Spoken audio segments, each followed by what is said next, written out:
Hey everyone, this is a clip from a recent episode of the Men of Steel podcast where we talk about Superman and Superman adjacent topics. If you enjoy this clip, check out the podcast. You can find it at certainpov.com or wherever you get your shows. I have a lot of fondness for this book.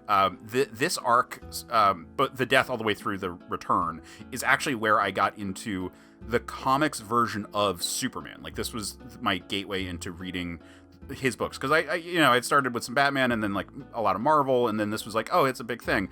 I didn't buy the issue. Just imagine you sit down to read and be like, wow, the Superman guy's really great. I can't wait to see what he does next. Oh, fuck. Well, I mean, I know who Superman was. Like, I'd seen all the Christopher Reeve movies. I'd seen cartoons. But comics Superman is not Superman the brand. No. And Superman the brand is so much bigger. Very different. And this was like the era where I was like, all right, I'm going to try and check out some of these ones that like I've always liked. But, you know, weirdly, Superman books aren't. I shouldn't say aren't, because this is now a thing that doesn't exist anymore anyway.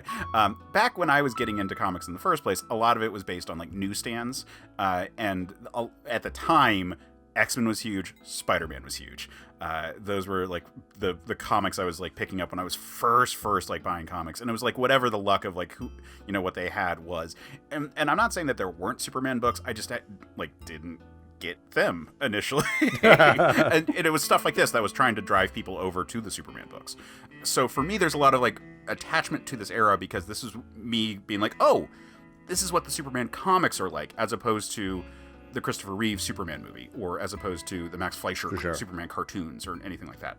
So I have a lot of love for this era, and I think there's a lot of interesting things going on, and this also corresponds to when DC started doing trade paperbacks, and so they put out a lot of stuff that led up to it after the volumes for the Death and Return came out, and as a result, like, I've read a lot of the stuff leading up to it, and I did early in my comic book reading career, and then continued to just read the monthly books from this point on.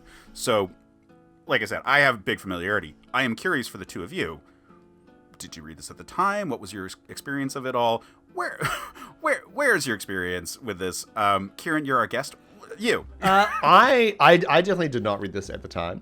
I was too young at the time to really be aware of like what comics, I guess, like were, in like a monthly kind of sense. Like, obviously I knew what comics were, but I wasn't aware that they were like a monthly thing that you could buy like all the time. I mean, this was 1993 when the actual Death issue came out. And oh yeah, literal baby. Yeah, I was fresh born from the womb. But I did read this in trade paperback when I was, I would guess 11 or so, maybe like 12. And I do actually remember this quite well, because it was one of the first trades that I actually ever read. Randomly, because I, as a child, when I started going to a different school, I realized that my local library was like just down the road from my school, and so I would go there to wait for my parents to come pick me up, because, you know, library. And I discovered that libraries have comic books at them. And so I started browsing the comic books at the library, and then this was one of the first ones that I picked up. So I picked up it was The Death of Superman and a random volume of like House of M or something, like some X-Men story that was like deep dropped in the middle of a story arc. Hated that, whatever it was. But this, I remember picking it up and being like, what do they mean, the death of Superman? Well, that's crazy. Superman's never died. That's so stupid.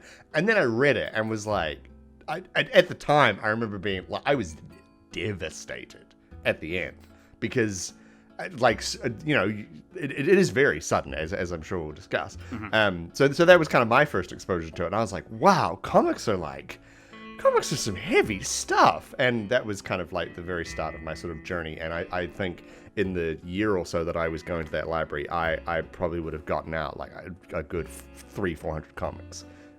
So thank you, Death of Superman, for helping kickstart my comics journey. Yeah, so in its own way, it actually did its job. Like, it actually... Yeah, 100%. Yeah, I mean, for both of us, actually. J-Mike, how about you? Oh, geez, this came out in 93? Yep. I was 5. So, no, I did not read this at the time. Okay, yeah. So, So, all of us did not read it when it was actually coming out because I read it in trade as well, but it was just an early trade. I remember this more for what came after it than this actual storyline itself. I remember it more for like the whole Superman arc that came after this, and I was like, "Oh, this is cool. I'll go back and read like what actually came to this, or what came before this, and what caused this whole situation." And then there was always like the Justice League shows, or like the other shows that kind of alluded to it, little throw-in jokes in there, stuff like that. I grew up watching. Just in case you're wondering, guys, in the ether, I grew up watching the Justice League animated shows and like Batman versus Superman shows. There. Perfection. But yeah, I never read this until during COVID,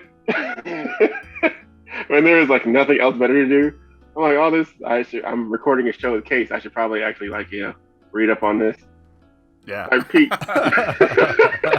I peeked, and I was like, oh, okay, like that makes sense, because I liken this into like the whole like this and what happened with like Optimus Prime and like the Generation 1 Transformers from like the first Transformer movie, when they killed off all the entire Generation 1 Transformers, and like all the kids freaked out and like were mourning and crying, they clapped in their rooms and stuff. They wouldn't come out and eat dinner or whatever. I liken that to this because there was like so much that happened because of this. Like Kay said, it was on the news. There were articles and stuff about this. People were like, "Oh my gosh, they killed Superman. What happens next?" And this is a pretty heavier than I thought it would be comic. Doesn't start out that way, but it builds up to it along the way. Yeah, absolutely. Remember, if you like the clip, after you're done liking and subscribing, check out certainpov.com, where you can find more episodes of the show, as well as a ton of other great shows.